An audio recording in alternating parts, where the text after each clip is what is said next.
Hey y'all, Katie here, founder of MOMnation and owner and operator of Team EvoAZ at eXp Realty, your go-to gal for anything real estate in the state of Arizona.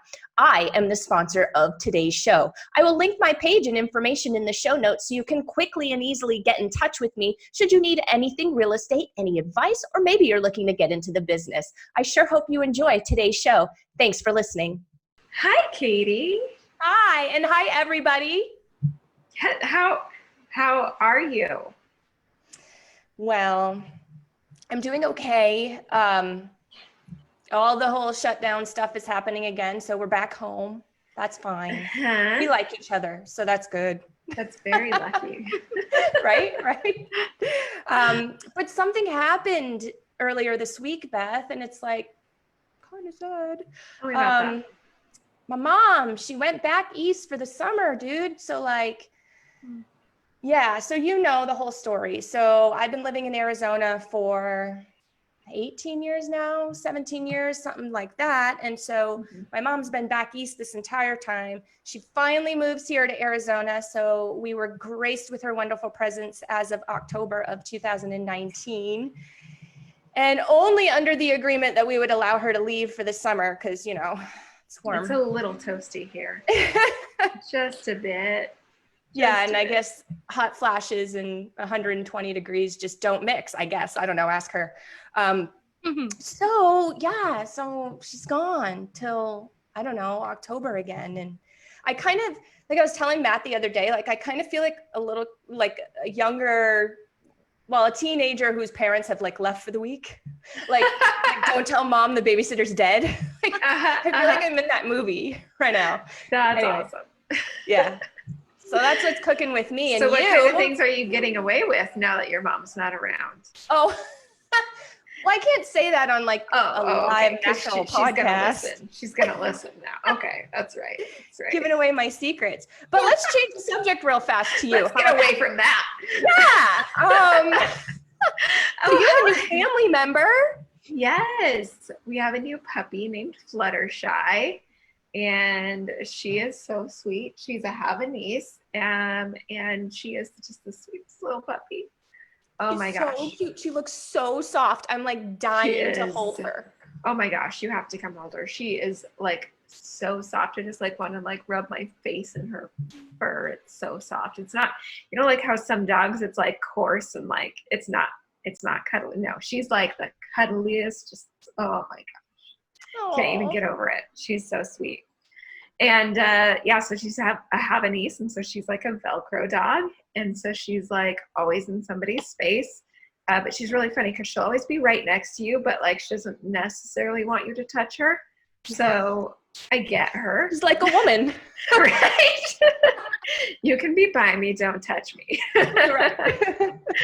So yeah, she's really, really sweet. So and then also this week, so I don't know if you've been feeling this way, Katie, but like with going back into practically a shutdown, I've been feeling like I'm just kind of not in control of anything in my life.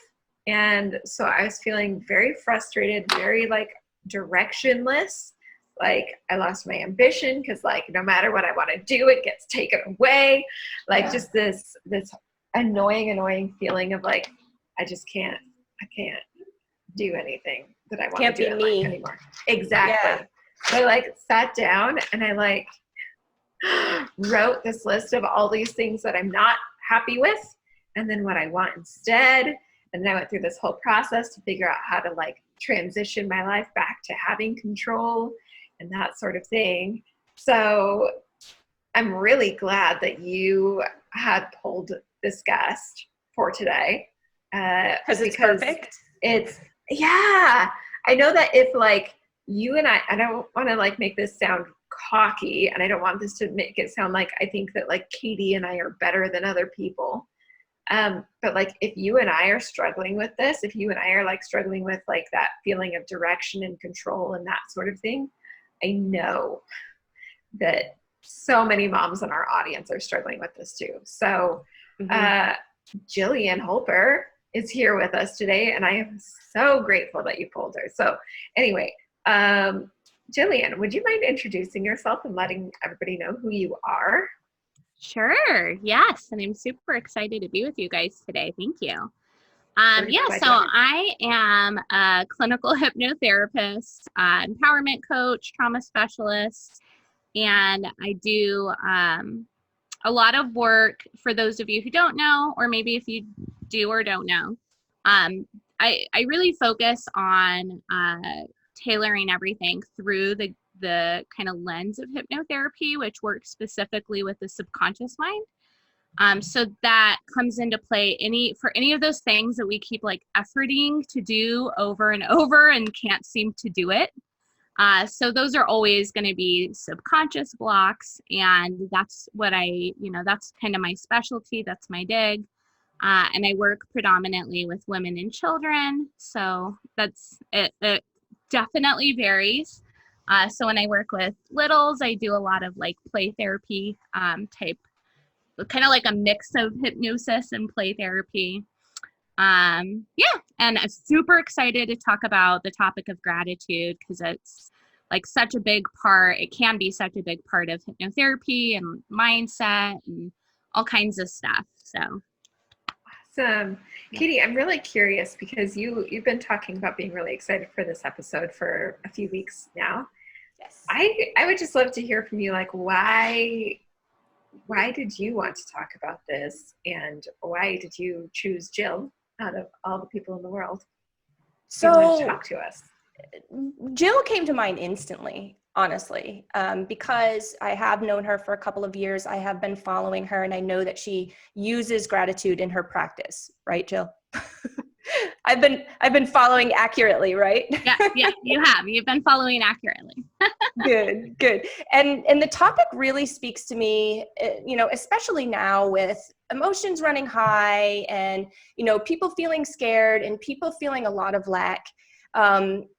It helps me when I'm in that space and when I'm feeling lack and when I'm feeling scared and when I'm feeling like there's no direction, to take a moment and just sort of ground myself and get to the basics of what I'm grateful for. I feel like it has a lot of power when I sit and say to myself, hey, I have 2 legs. I'm able to walk on them. I'm fairly healthy. I have, a wonderful relationship.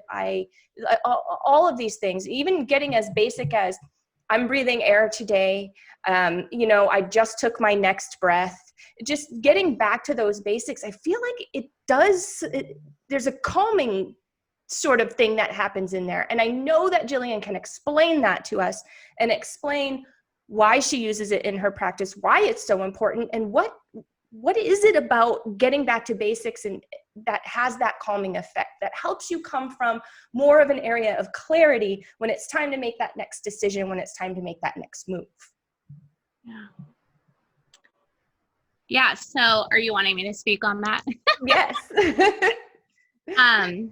Yes. So what comes to mind as I'm hearing you talk about that is, and I talk to my clients a lot about this, when we're in our different, like there's, if you look at the brain, right, there's what's called a triad brain, like 3 parts to our brain. And one part is going to be the reptilian, which is the fight, flight, or freeze. Right. And then there is the mammalian part, which is the emotional part of the brain. And then there's the part that like humans have, which is the logical part of the brain, right? And so when we're really in that state of stress and panic, we're in the reptilian part of the brain. And what's going on when that's happening is that we're literally in some level of fight or flight mode. And anytime we're in fight or flight or freeze, we are in a literal survival response. So our body, whether it's true or not, thinks that it's trying to stay alive in the moment, right? Mm-hmm. And I could go into it with hypnotherapy and what's going on subconsciously, but really, the main thing is that it's scared to survive. And that might be something as small as, if you're somebody who if you can't wear a mask because you have a medical reason and you're at a store, that might feel really, really alienating. Or if you're the person that is susceptible, that is wearing the mask, and you see somebody else that's not wearing the mask, you might see them and feel really, really scared for your life, like, oh, or angry, right? Like, because they're doing that, that could subject me to this, or vice versa. You know, they're judging me and I might not get along in society, and that becomes a threat in some way or another. And so our body literally goes into this response of, I either need to fight, or I need to flight, or if you can't, then it's going to freeze, right? Are you like any questions yet, or Not any yet. feedback? Okay. So, and this is something a lot of us are aware of, right? We've kind of heard this rundown before. And what goes on is that we can also have emotions depending on how the level of fight, flight, or freeze that we're in. We can also have our logical brain that's able to be involved depending on the level of it. So we might be a little bit activated and have those other parts of our brain are still going on. But if we're hyperactivated, those things aren't going to be going on. So if, for instance, we're in the store and it's not fully activated, then we have awareness in some level or another of what's going on. We can be a little bit logical, like, oh, maybe I feel like fighting with that lady. I feel like yelling at her, you know, or that man or whatever. But I'm not going to, because I probably know that maybe I don't know all the details, even though I feel very threatened, right? And that means our logical brain is a little bit online, at least. And so what's interesting is that when we have that agency, we can use it. We can kind of recognize in the moment, like, oh, I'm feeling threatened. I'm literally feeling threatened right here. Like, what can I do about it? And once we kind of recognize it, it takes us down a notch. And that allows us to have that, like, those experiences that you're talking about, Katie, with, you know, okay, what can I be grateful for? I'm standing here. I have 2 feet on the ground. You know, I have legs, or whatever else it is. I'm breathing. I have the luxury of being in a grocery store where I can go just get my food, you know, whatever it might be, right? So, because it's possible to be in some other country, some other place where the food isn't even readily accessible, nor is it clean. Like, there's a whole other ballgame of things that we could be worried about, right? Absolutely. Yeah, absolutely. That are real, like,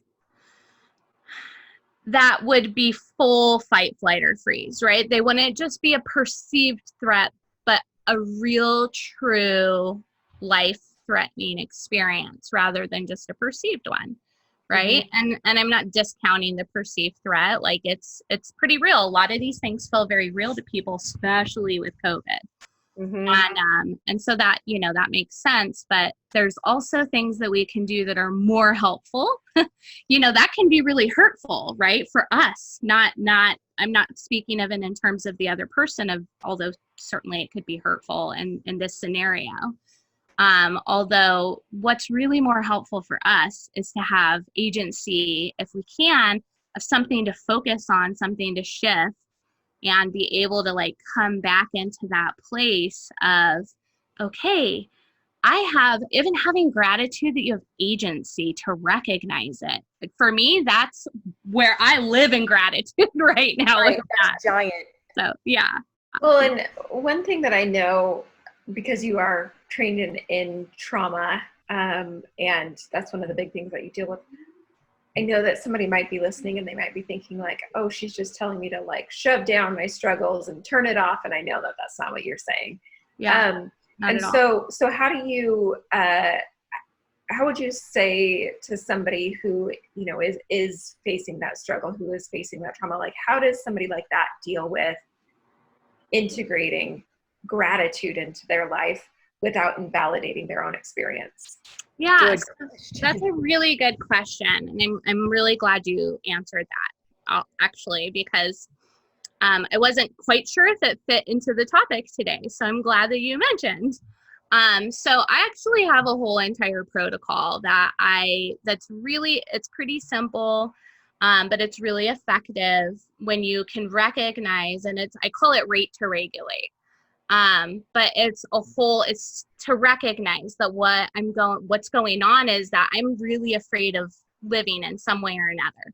That doesn't, in our logical mind, that doesn't seem true, but in our body, that's what's going on, right? Because our survival instinct is activated. And so if the R, and I can actually send a link to Katie for this protocol on accident. To be honest, I meant to send it to the gratitude.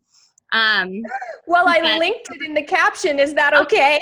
Perfect. Well, then that's what we were talking about. Sorry. That's how it goes when it's unscripted. Right. Yeah. Thanks, whoever was in on that. Yeah. So then you can find that, and it kind of helps if you have, and if you look at the infographic, it's really helpful to even think about it. And if you can't look at that now, that's fine. And if you have in mind, I kind of follow the caterpillar life with the rate to regulate. So, the seed would be recognizing. So that would be R, and that's just kind of recognizing like, hey, I'm really activated. And then the A is acknowledging and kind of going within to the body, understanding that there's sensations that are going on, and knowing that what the sensations are. And then the T is going to be tracking it in your body. And so this doesn't have to be a lot of the time it's not going to be the story. The story is like, we tend to attach meaning with our conscious mind, but what's really going on when we're experiencing that it doesn't have a lot to do with our conscious mind in the moment. And so it's really important to go within and just experience what's going on in the body and just recognize it. You don't have to make judgments. You don't have to make meaning. You just let it be what it is. And when we can track what's going on, and it's always going to be a fight or flight in some way or another. So for instance, it might be that we want to, that we're feeling so threatened that we feel like we need to yell, or that we want to shake somebody, or that we want to run away and escape, like that we feel really fearful, we need to get away. Or if it's really intense and there's a perceived threat that you cannot either fight or flight in the moment, then you'll be in a freeze, right? Mm-hmm. Which is like, I don't know, right? That just complete standstill. You're not processing anything. You're kind of offline. And so you won't have the recognition so much in the moment if that's usually where you're at. You're usually going to recognize it more in the fight or flight. And when you can track it in your system, when you can understand like, I have this pounding in my heart and I'm clenching my hands, or I feel like I need to say something, or my feet feel like they want to run. So you usually will get a sense of what it is. And even with moms, I know something that's really common is when we start to feel charged with something along the lines with our children. It might be like we feel like yelling at them because we just want them to listen because we want to help them. Right. So this is like, or we might feel like we want to shake them. Like that might not be helpful. I'm not advocating for that. Right. Never shake a baby. Yeah, She's just saying you may want to feel like that sometimes. Yeah. So if you have that, if that sensation is in your system, it's because you're feeling the sense of needing to survive in something, and your system's flooded, and it means that you want to recognize what the sensation is. And when you can recognize that, you can get it out somewhere else in some other way that's safe and that's resourced, and then you can be with yourself. And then in that space is the perfect space for gratitude. It's the perfect space for gratitude, because then we've taken out the stuff that's like too much for us, and it lets us like come down, ground into And so that would be the E, is to expel the energy in some way. So if it's like, if you feel like screaming at your child, you know, maybe you go scream into a pillow, or if you feel like shaking something, you go shake a pillow, or whatever it is, right? If you feel like running, you might want to jump up and down and stomp or go run. So any of those things are helpful if you can kind of check in with your system and just get aware of like, what is the sensation that's going on here that needs to be met, that's not being met. And once you can get that out, it's really, really helpful. And as you practice it, it gets pretty quick, right? So I know that you guys are pretty resourced. You have a lot of tools. You probably work through this almost subconsciously without even thinking about it. That allows you to come to gratitude pretty easily and quickly. But that's, you know, so you can just kind of like, and sometimes it's even a deep breath, like, and just, you know, okay, what can I be grateful for? Right. You know? Like the screaming into a pillow thing, like I've done that. And halfway through the scream, it's been so relieving. And I like kind of felt silly doing it. So I was like, I'm so glad I didn't scream at my kid like that, because I just needed to get that energy out, because we all have stuff going on. And then it didn't cause any further issues, because then you scream at your kid and now you feel mom guilt, and like we could do an entire show on freaking mom guilt, I swear. But then it starts all that sort of snowballing effect. Yeah, absolutely. Yeah, and it's like it really does, when you have the agency just to recognize what's going on, it can shift all the things, you know, because from recognition is like, it's the building block to being able to get your need met in a way that is going to be helpful rather than hurtful, you know?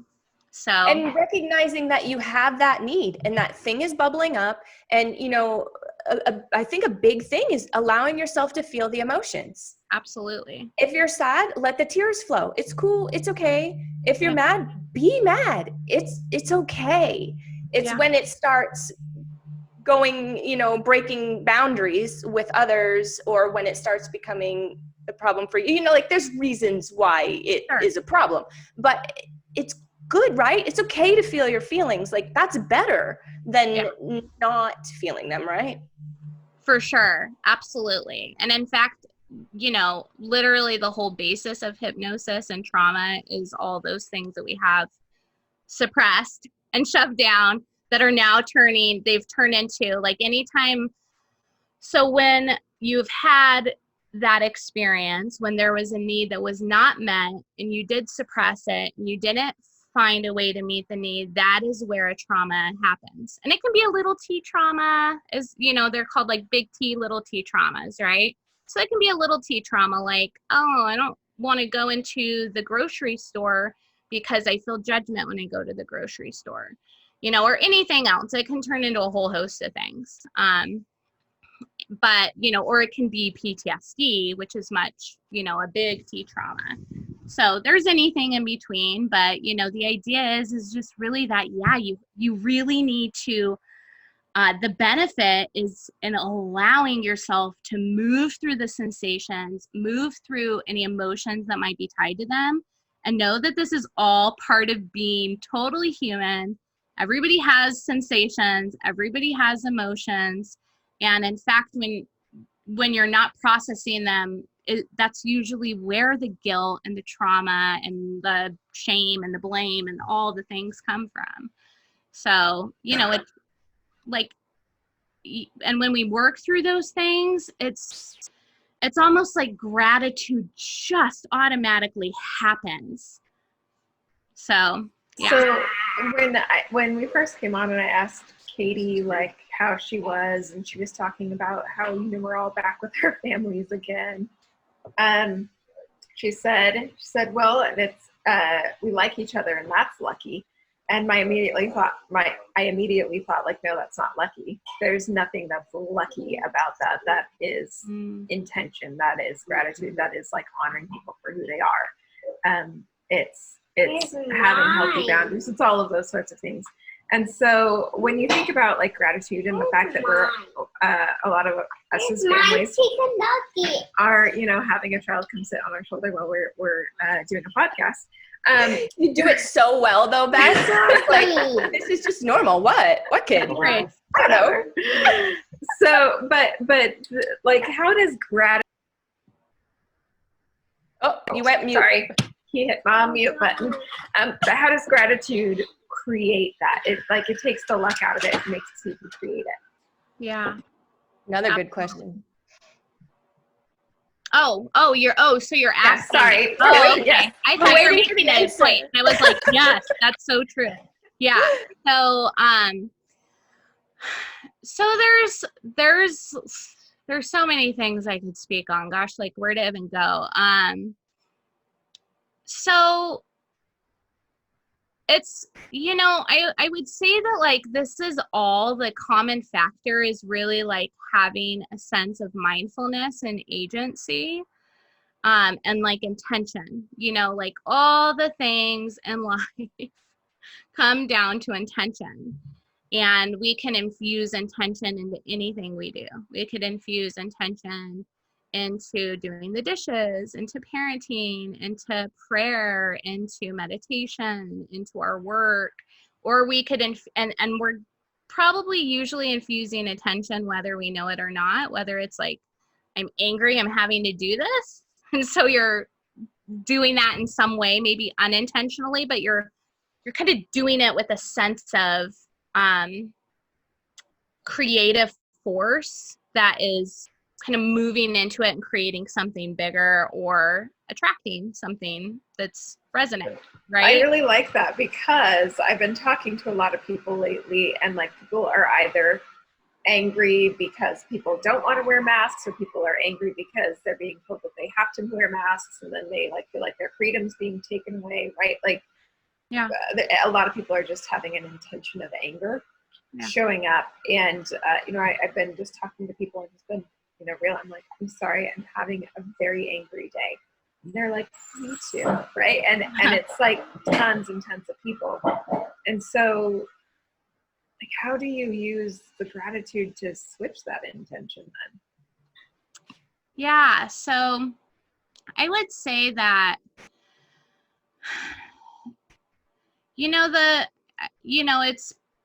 it's important to recognize it, to honor, like you said, I'm having an angry day. You know, there is this emotion, and that's okay, not making it wrong. And once we recognize it, then we can kind of be with it for a moment and move forward into something else and say, okay, but is this anger that I'm infusing, you know, my day with, is that going to be any more helpful for me or for my kids or the people I'm interacting with or whatever that is? And when we can have that awareness, we can put intention into something that is going to be helpful, you know, that is going to allow us to experience what it is that we want. And when we shift it into gratitude, it's like just this beautiful frequency and such a place of like peace and harmony when we can really get present with it, that it changes kind of all the things. And not only does it change the emotion, right, but then it attracts more of it. And it wires our brains in a really beautiful way that makes us more likely to reach for it more and more, and to travel down those neurological pathways more and more with more ease, kind of automatically, the more we do it.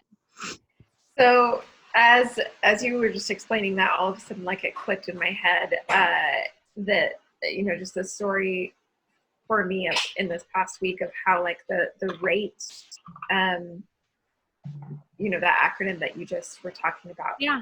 So like I was saying, I've been talking to people and I've been telling people, like, I'm angry, and they've been like, me too, right? And so I actually went and I got my hair done on Saturday, and I walked into the hairstylist and I was like, I'm sorry, I'm just having a very angry day. And she was like, okay, me too. Like, I am too. And we recognized that. And we spent some time acknowledging that and just like talking about, you know, tracking, you know, recognizing where it's showing up, how it's showing up, the effect of it. Yeah. And then we were able to vent about it, and like we had a White Claw together and like that sort of thing, and we just completely expelled it. And like my days have been so much better since we had that experience together. And so it's interesting because like when I think that a lot of times when we hear, you know, a method like this, we're like, okay, I need to do this all by myself, or I need to go through this process and just do A then B then C. We think of it very like mathematically instead of recognizing that this is like actually naturally how our brains work, and getting with other people who are feeling the same with the intention of we are people who make things better. I don't know, like that, going through that process with her has been like something that just turned everything around for me. So I love that you have this acronym. It helps so much. Well, and I'm glad you shared that, because this acronym is really to follow our own innate intelligence of what the body wants to do anyways. You know, this is what, like, we want to meet our needs anyways, but we tend to either be taught or like programmed in some way that, you know, honoring our emotions or meeting our needs, at least, you know, I think the narrative, the paradigm is starting to shift a little bit, and it's a little more okay to like be who we are these days.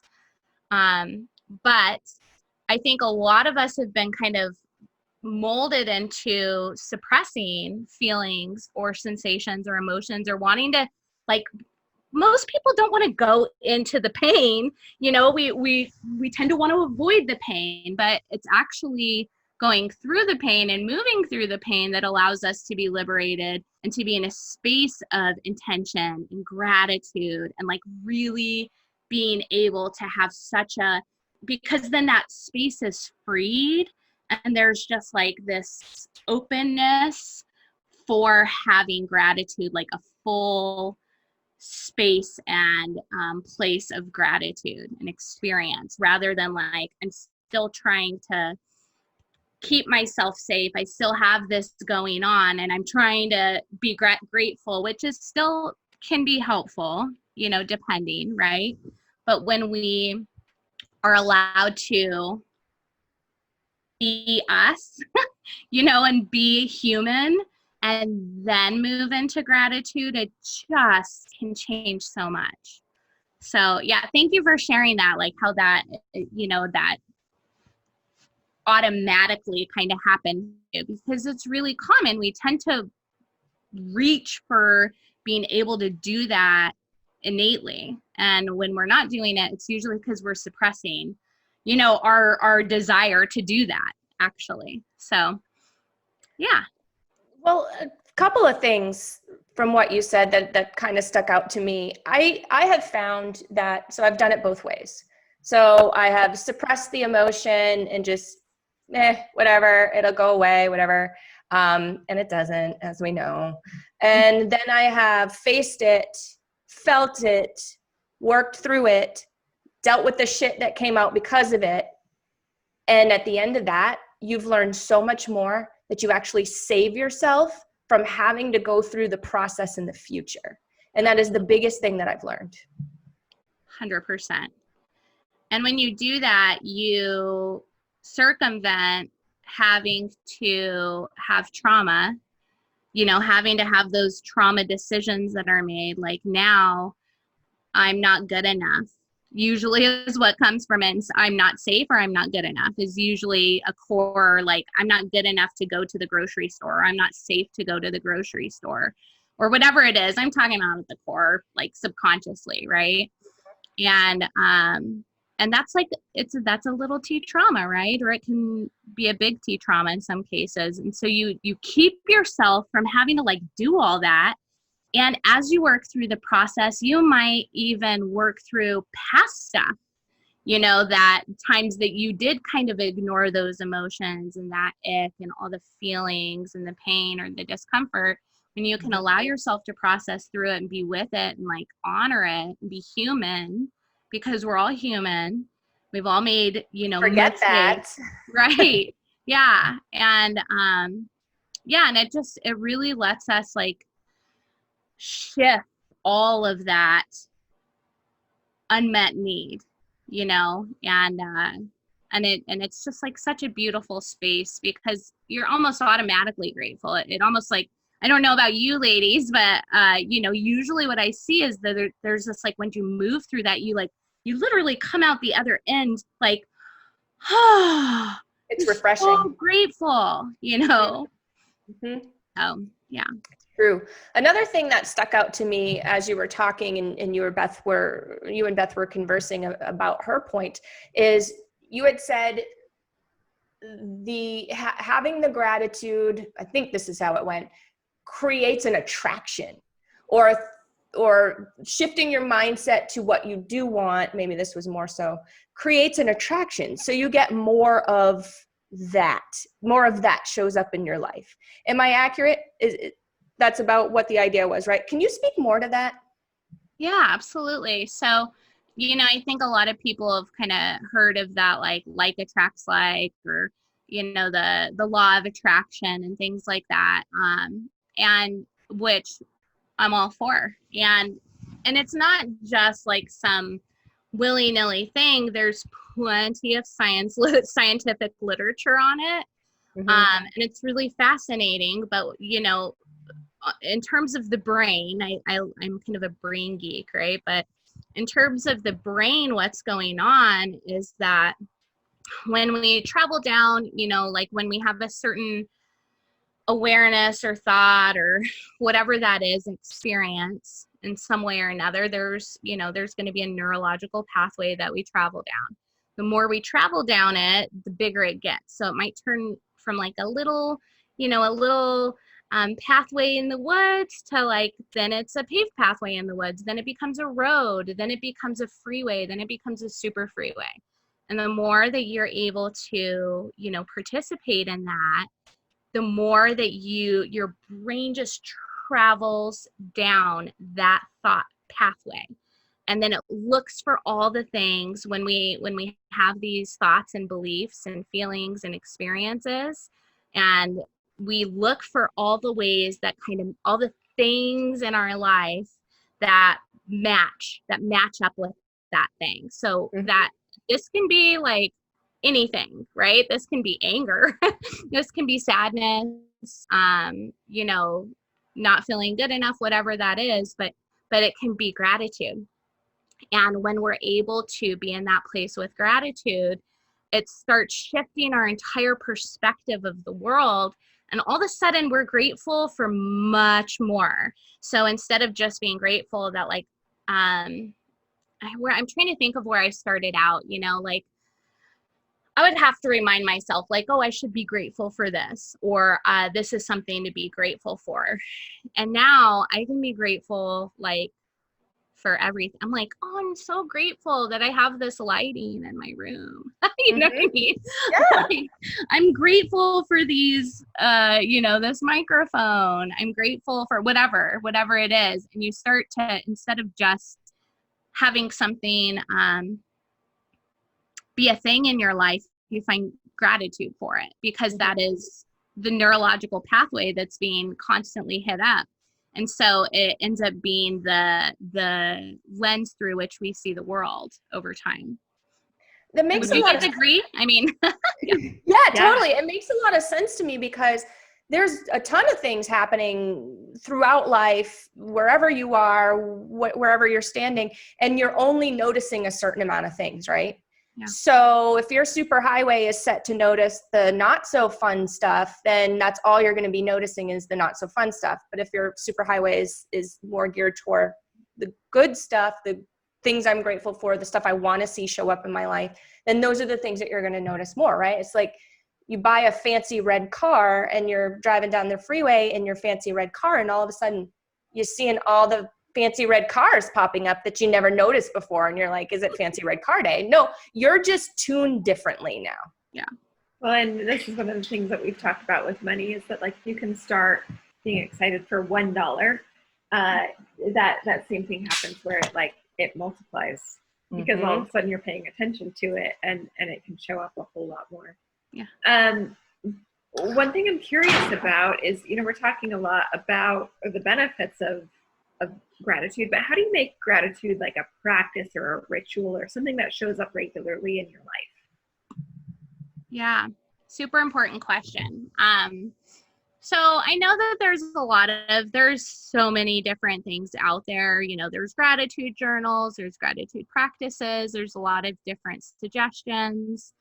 What I usually like to do personally, and what I often do with my clients, and especially for my workshops, is that I have I like to be simple and start low. We can build from there, but as long as we start out realistic, that's like where I live at. Let's start it realistic, stretching, but not overstretching.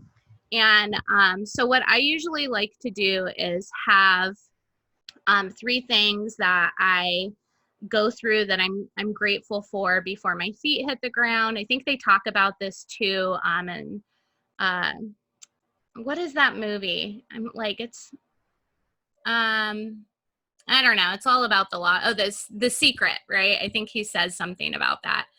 But I really resonate with that because, or I'll do it when my feet hit the floor. So I'm grounding into gratitude in the morning, and I'll think about 3 easy things that I'm grateful for. I'll start with that, like, oh, I'm so grateful for my husband and this thing that he did. And I'm grateful for how cool it is. Or, I'm grateful for this wonderful thing that happened last night, or that I slept well, whatever it is. And then I challenge myself to think of 3 things that I feel like are not going the way I want them to go in my life. So let me ask you, would one of you guys be willing to do like a little exercise? Sure. Okay. So Katie, are you willing to share, like, what's something in your life, that you're willing to share about, that is not going quite the way you would like it? And this can be something super simple, like, my plants are dying in the heat.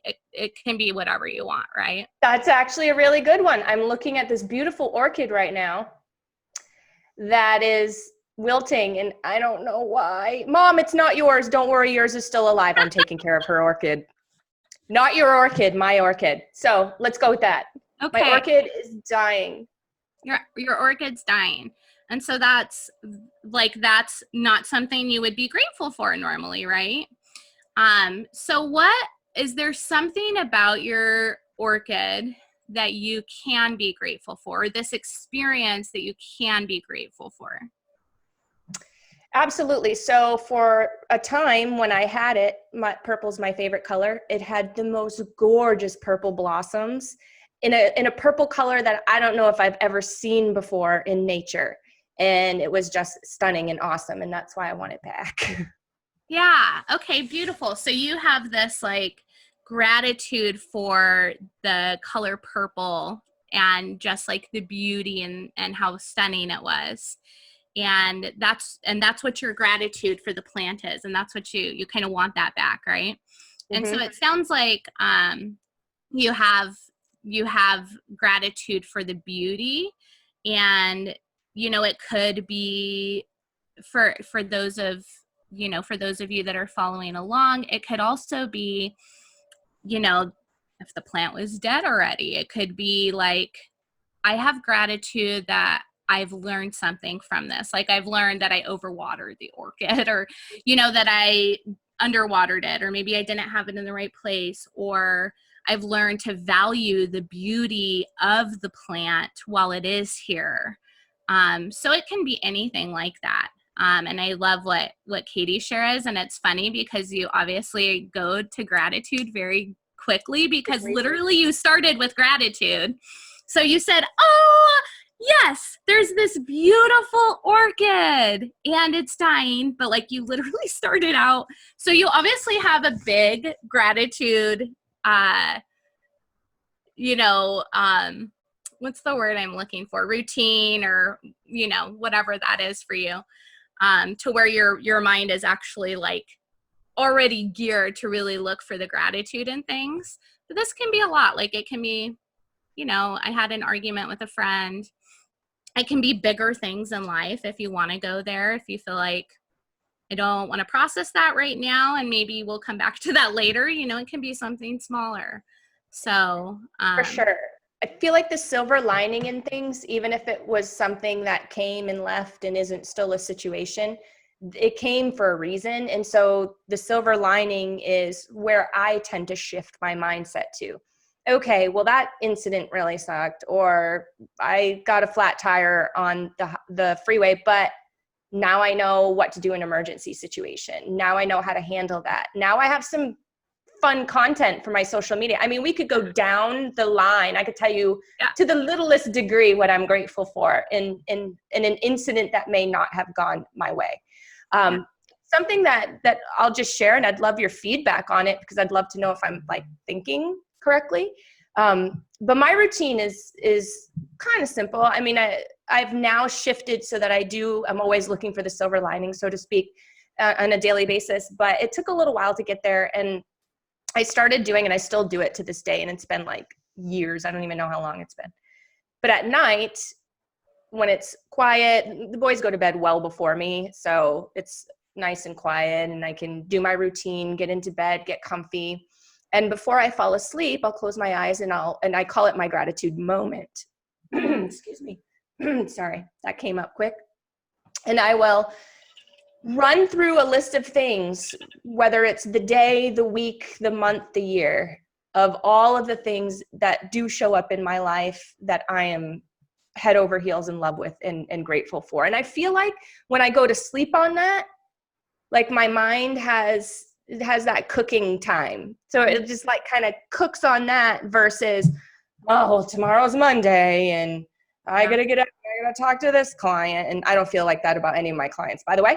But you know, that's like kind of a normal way of looking at the week. I don't know, maybe it's not normal. Maybe I'm just guessing that, but it's different than how I look at it. Yeah, I would say it's a common way, you know. Normal, meh, what's normal, right? Right. Common's a good word. It's common. It's, you know, it's easy to be aware of like unmet needs, you know. It's easy to do that, and it's human to do that.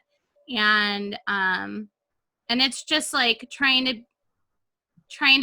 get back to like what's going to be more helpful for me, you know what I mean? What is going to be helpful for me? Is it going to be helpful for me to like cycle through all the ways that I feel I'm not being, you know, cared for or supported or whatever, or is it going to be helpful for me to focus on what I'm grateful for? And again, if it is going to be helpful for you to focus on things that are unmet needs, then you can use, you know, that time to honor yourself and to use something like the rate to regulate to meet those needs. But often we just think about what is not being met, and we think about it. We don't feel through it. We don't work through it. We just cycle in it. Right. And, you know, and that too is common. That too is human. There's nothing to beat yourself up with if you're doing that. I do it. So, you know, but yeah, just, you know, being with it and kind of honoring it and being able to shift into like, is this just my mind being busy, or is this, you know, something that I can shift and have a more helpful routine? And especially like morning time and nighttime are fabulous times to do that, because you're either, you know, going to sleep with that like sense of peace, or you're waking up and infusing your day with that sense of gratitude, and having that like intention as you go to bed, or the intention as you move into your day, which is super, you know, super helpful. And again, the more you do it, the more it just happens easily, and the more your mind is wired to experience gratitude. So how do you help somebody? You know, a lot of times when we need gratitude, we're like really angry, or we're really, and it's not a good place. And you know, we mentioned the rate to regulate, but what do you recommend to help somebody to like just make that action, even though it feels so inauthentic and awful to pretend to be grateful when you really don't feel grateful? Yeah, so I would say that's a good question. It's hard to pretend anything. There's situations obviously where like fake it till you make it can be helpful, and there's situations where it could be unhelpful, right? If it's a situation where you feel like it's really going to be helpful for you to try to focus on gratitude, and it's not like it's time for me to move through this and honor it. It's not the fact that it's being inauthentic. It's the fact that you're just looking through what is going to be most helpful for you.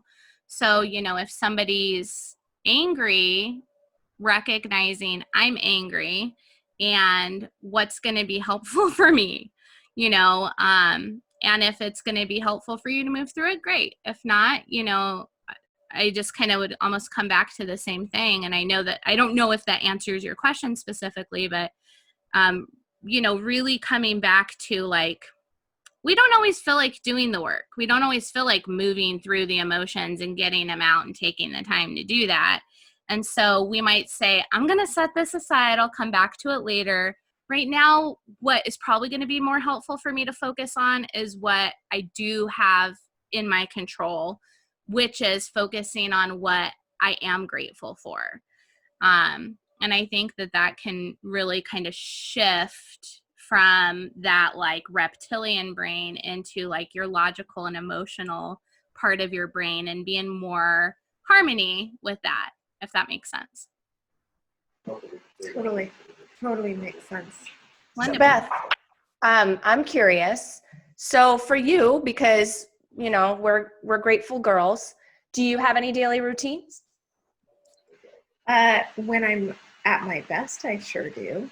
When I'm not feeling my best, I don't. And that's, one of the key indicators. But one of the things that I like to be really aware of is that, there's the filter in our brain that makes it so that we can see what there is around us. And so when I find myself in that phase of like really practicing it on an ongoing basis, I do a lot of journaling. I do, I'll start my day off listening to like a YouTube playlist that's all like what you want out of life. You can go get like those sorts of things that put the power back in your hands, and listening to those things every single day. So I like to think about like, okay, how do I help my mind? How do I help my spirit? How do I help my body? And when I focus on doing something to set that intention for each of those things for the day, that is when me and my life are at the best. I love that. What about you, say, Katie? like for me too. Oh, you already said my nighttime. Sorry. Yeah. Sorry, Jill. Yeah. Go ahead. I love that you said music, because music is one of the top ways that I get really into my gratitude, for sure. Or if I'm feeling really, like I can't shake it, like I can't move out of it, then there's like a couple of songs that's the song I will put on that I know will like get me into surrender mode, or, or into like super excited mode, or whatever that is. So yeah, I love the idea of like that going into, those different tools, because I feel like we all have them, and sometimes they're subjective to the individual. What resonates with one person may not resonate with another. But those things that you said, like journaling, any of that stuff, music, all that's super helpful. Well, and it's funny because, I love true crime. And so for me, it's like I can like watch true crime and I'm like, well, at least I haven't been captured by a serial killer. Like, it's just like that perspective can make a huge difference, but that might not work for everybody. Yeah. So, yeah. That's hilarious. I love the idea of picking a song or a couple of songs that kind of helps you get back into yourself and, get awareness, I guess, is a really important. I know that some people choose a room in their house or Some people get out to nature, or like, what are some quick things aside from anything that you've suggested? Because you've suggested a lot of tips. So if I'm totally like maxing you out right now, just let me know. But what are some things that people can do some ideas to quickly do that? So we've got music, we've got nature. I guess meditation is probably a good one. Yeah. I would say, anything that helps really bring you present in the moment. So whatever that is for you, being present in the moment, like that's really, we hear and talk a lot about mindfulness in the world today, but really anything that brings you really present, where you're just here now, that's going to help. Right. So for me, I really like to go out every morning and have my bare feet in the grass and really ground. And I have like a whole practice that I do.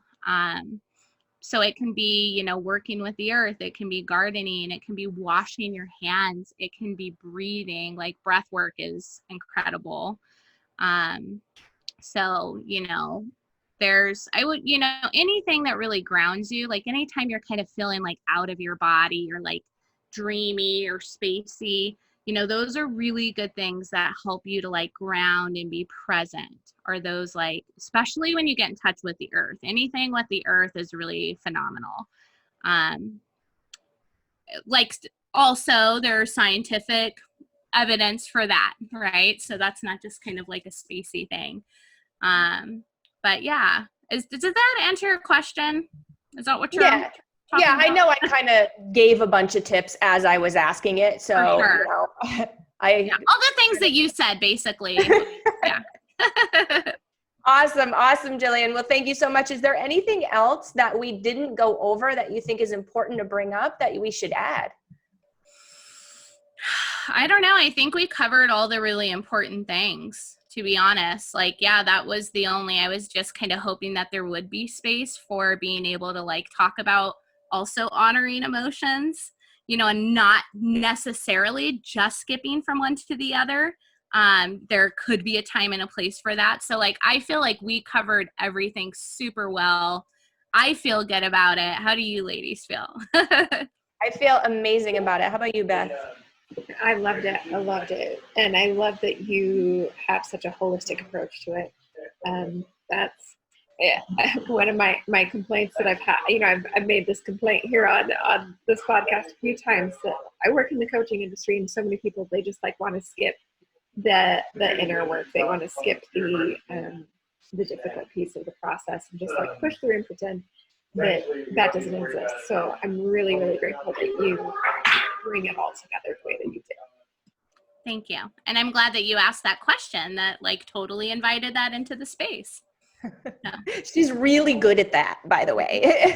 When you're on a future episode, you'll see it's just as good. She's so good at transitions and making space for all the things that need to be discussed within a topic.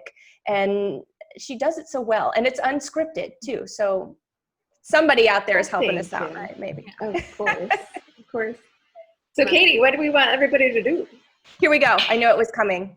She likes to ask me this question. So here's what we want everybody to do, Jillian, you too. So whatever platform it is that you are listening to this show on, please subscribe, rate, and review, and download the episode, especially if it's on iTunes. Am I okay so far, Beth? Yeah, she likes You're iTunes. Nailing it. Awesome. We all like iTunes. Not only is it really easy and convenient with the app and all of that jazz, but you can download the episodes. You can give us a review. You can give us a rating. Please, a 5-star rating only. Don't bother if you're not ready for 5 stars yet. If you need us to wine and dine you a little bit more first, just wait until we've got you there before you leave that review. Right? We could do that. Totally.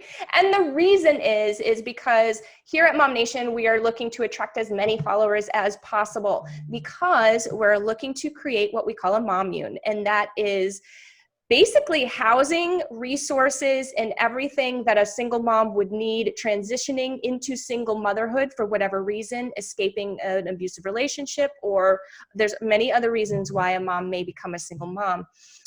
So we're looking to create a temporary resource for moms in this transition so that they can learn about themselves, so that they can get healthy, so that they can get on their feet, so that they can figure out this thing called life with a kid in tow. I mean, there's just so much that comes with that. It hits home for me because I was actually raised by a single mom. And I know that when she transitioned into single motherhood at the ripe old age of 17 or 18, whatever it was something like that, that having a resource available like this, that's not necessarily a handout, because my mom didn't need that, but a hand up. Hey, here's where you're going to stay for a little while. Here's an apartment for you. Here you go. Go get a job, get your resume together, all these things that we need to do. Maybe there is an addiction that needs to be helped there. We're going to have resources set up for that. Maybe there's, some mental health things that need to be worked through. Maybe there's anger issues, things like that. So we're looking to create what we call a MOMmune. We want to do it here in Phoenix first because this is where we live. And that's what we need help with, guys. And you can help us out, again, by rating, reviewing, subscribing, following, and all that jazz. There we go. That's it. You nailed it. Oh my gosh. Let's just keep that recording and we'll just tag it on the end every time. You nailed it. I love it. Right. So thank you for your help in that, Jillian, and we hope to see you again on a future show. Thank you for having me. It was so awesome to work with you ladies. Thank you. Right. Cool. Bye, guys. Bye.